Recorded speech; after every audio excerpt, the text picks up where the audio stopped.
Nesse vídeo vamos falar sobre 14 salmos, de 120 até o 134. Na nossa igreja em Rubiataba, Goiás, moramos muitos anos lá, uma cidade pequena, acho que tinha 20 mil habitantes. Era o faroeste brasileiro quando nós fomos para lá, em 1967. E na igreja lá, as crianças tinham o costume de decorar salmos, ou decorar passagens bíblicas. Adorava esses salmos, de 120 até 134, é salmozinho pequenininho, então a tarefa era menor. Tinha salmo de 4 versículos, 5 versículos, 8 versículos. Adorava esses versículos. Salmos são muito legais, são bem curtinhos. Mas dentro desses 14 salmos, são bem diferentes um dos outros, mas tem algumas coisas bem semelhantes. Uma das características é que fala muito sobre o amor por Jerusalém e por Sião. Por exemplo, vamos só pegar, pensar alguns versículos. 122, Salmo 122 é todo sobre isso. Alegrei-me quando me disseram, vamos à casa do Senhor. Nossos pés estão parados dentro das tuas portas, ó Jerusalém. Jerusalém és edificada como cidade compacta, aonde sobe as tribos do Senhor, como testemunho para Israel, a fim de darem graça ao nome do Senhor. Versículo 6. Orai pela paz de Jerusalém, prospere aqueles que te amam. Haja paz dentro dos teus muros e prosperidade dentro dos teus palácios. Por causa dos meus irmãos e amigos direi, haja paz dentro de ti. Por causa da casa do Senhor nosso Deus, buscarei o teu bem. Então esse aqui é um salmo inteiro sobre isso. Nem todos os salmos, esses 14 que nós lemos hoje, estão com isso, mas tem muitos que têm muita coisa sobre isso. O 125, 1 e 2, ele fala, aqueles que confiam no Senhor são como o monte Sião, que não pode ser abalado, mas permanece para sempre. Como estão os montes ao redor de Jerusalém, assim o Senhor está ao redor do seu povo, desde agora e para sempre. Sempre que eu vou em Israel, a gente vai numa torre de oração, que fica no lugar onde ficava Betânia. E tem uma casa de oração do Tom Hess lá. E tem uma torre de oração, e você vai em cima da torre, e tem um lugar ao redor que você pode andar. E você vê ao redor de Jerusalém morros na distância, ao redor inteirinho. Eu sempre lembro desse versículo. Como estão os montes ao redor de Jerusalém, assim o Senhor está ao redor do seu povo, desde agora e para sempre. Se você não foi para Jerusalém e ainda tiver chance, vai. Porque esse amor por Jerusalém que tem nos Salmos, você começa a ter também. Quase todo mundo que vai quer voltar desesperadamente, é impressionante. O 126:1 diz, quando o Senhor trouxe do cativeiro os que voltaram a Sião, éramos como quem estava sonhando. O 128, 5 e 6, de Sião o Senhor te abençoará, verás a prosperidade de Jerusalém por todos os dias da tua vida, e verás os filhos dos teus filhos, a paz seja sobre Israel. 129, 5, sejam envergonhados e repelidos para trás todos que odeiam a Sião. 132, 13, ele fala, porque o Senhor escolheu a Sião, desejou-a para sua habitação, dizendo, este é o lugar do meu repouso para sempre, aqui habitarei, pois o tenho desejado.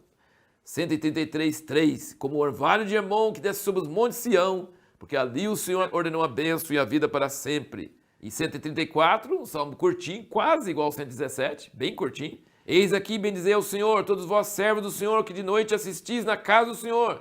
Ergui as mãos para o santuário e bendizei ao Senhor. Desde Sião te abençoe o Senhor que fez os céus e a terra. Então você percebe que um tema que passa quase todos esses salmos é o amor para templo, pela casa de Deus, por Sião, por Jerusalém. E esses cânticos são todos chamados cânticos de degraus, que eles cantavam quando eles estavam subindo ao monte do templo nas festas anuais. Então é muito maravilhoso. Outro assunto que você vê aqui nesses salmos todos é que o Senhor fez os céus e a terra, e somente o socorro dele pode nos ajudar. Mesmo que não merecemos, ele nos perdoa e nos abençoa e nos guarda. Então, muito famoso aqui, em 121, eleva os meus olhos para os montes, de onde me vem o socorro? Aí todo mundo fica pensando, eleva meus olhos para o monte, né? É de lá que vem o socorro. Não, você eleva os olhos para o monte, mas do monte não vem o socorro. Meu socorro vem do Senhor, que fez os céus e a terra. 123, 1, ele diz, a ti levanto os meus olhos, ó tu que estás entronizado nos céus. 124, 8, o nosso socorro está no nome do Senhor, que fez os céus e a terra. Tá vendo? Como é uma ênfase. 127, 1, se o Senhor não edificar a casa, em vão trabalham os que a edificam. Se o Senhor não guardar a cidade, em vão vigia a sentinela. O Senhor fez os céus e a terra.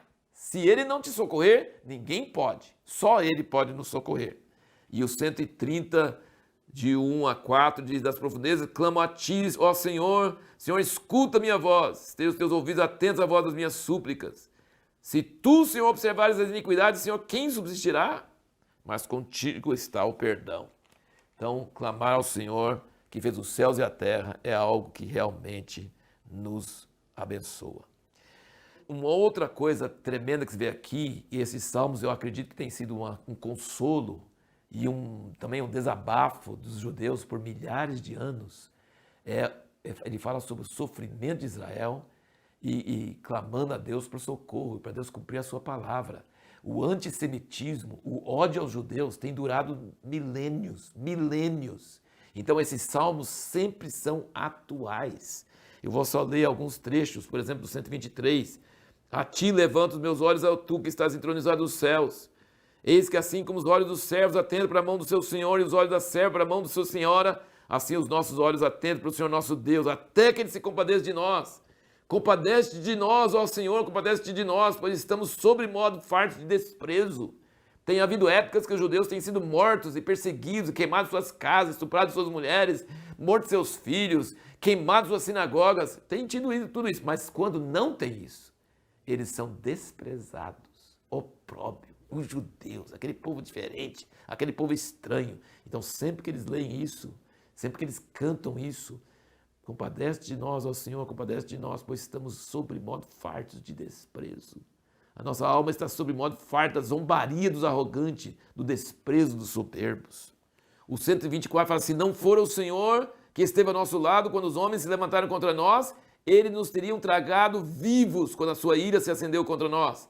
As águas nos teriam submergido, a torrente teria passado sobre nós. Sim, as águas impetuosas teriam passado sobre nós. Bendito seja o Senhor que não nos entregou como presa aos dentes deles. Escapamos como um pássaro do laço dos passarinheiros. O laço quebrou-se e nós escapamos. Tem havido muitos livramentos, mas bem na última hora para os judeus. Coisa tremenda. 126. Quando o Senhor trouxe do cativeiro os que voltaram a Sião, nós éramos como quem sonha. Então a nossa boca se encheu de riso. Nossa língua de cântico. Então se dizia entre as nações: grandes coisas fez o Senhor por eles. Sim, grandes coisas fez o Senhor por nós, por isso estamos alegres. Faze regressar os nossos cativos, Senhor, como as correntes do sul. Os que semeiam com lágrimas, com canto de júbilo cegarão. Então, você percebe aqui quanto sofrimento durante os séculos. Aqui, ó, 129. Gravemente me angustiaram desde a minha mocidade, agora Israel. Gravemente me angustiaram desde a minha mocidade. Todavia não prevaleceram contra mim. Os lavradores araram sobre as minhas costas. Compridos fizeram os seus sulcos. O Senhor é justo, Ele corta as cordas dos ímpios. Lendo esses salmos, eu lembro de todo o sofrimento que a gente lê em todos os milênios, tá? Não é século, não é milênio que os judeus têm sido perseguidos em todos os países do mundo.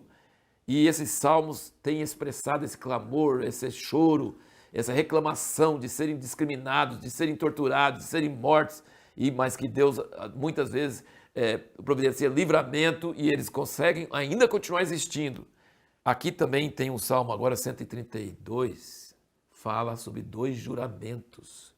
Fala sobre Davi, diz aqui, ó: lembra-te, Senhor, a bem de Davi de todas as suas aflições, como ele jurou ao Senhor e fez voto ao poderoso Jacó, dizendo: não entrarei na casa em que habito, nem subirei ao leito em que durmo, não darei sono aos meus olhos, nem adormecimento às minhas pálpebras, até que eu ache um lugar para o Senhor, uma morada para o poderoso Jacó. Quando Davi se tornou rei, a arca estava na casa de uma pessoa. O tabernáculo estava lá, em cima de Gibeão, e a arca estava na casa de uma pessoa. Ele falou assim: eu jurei que eu ia procurar um lugar para Deus descansar. E aí, quando Davi jura, olha aqui, tem outro juramento. Versículo 10. Por amor de Davi, teu servo, não rejeita a face do teu ungido. O Senhor jurou Davi com verdade, e não se desviará dela, do fruto das tuas entranhas, porém sobre o teu trono. Versículo 13, porque o Senhor escolheu a Sião, desejou-a para a sua habitação, dizendo: este é o lugar do meu repouso para sempre, aqui habitarei, pois eu tenho desejado. A gente sabe que Deus não morou no templo de Salomão para sempre, mas Deus habitou no filho de Davi, Jesus, para sempre Deus habita nele. Davi jurou para Deus, Deus jurou para Davi. É maravilhoso.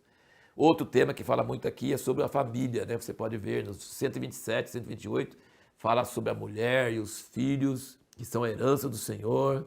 e que a mulher será como videira frutífera no interior de sua casa, seus filhos como plantas de oliveira. Assim será abençoado o homem que teme ao Senhor, e verás os filhos de teus filhos. Então, Deus abençoa a família, a esposa, os filhos e os netos, os filhos dos filhos. No próximo vídeo nós vamos falar sobre quais são os 2 motivos mais fortes nos Salmos pelos quais nós devemos louvar ao Senhor.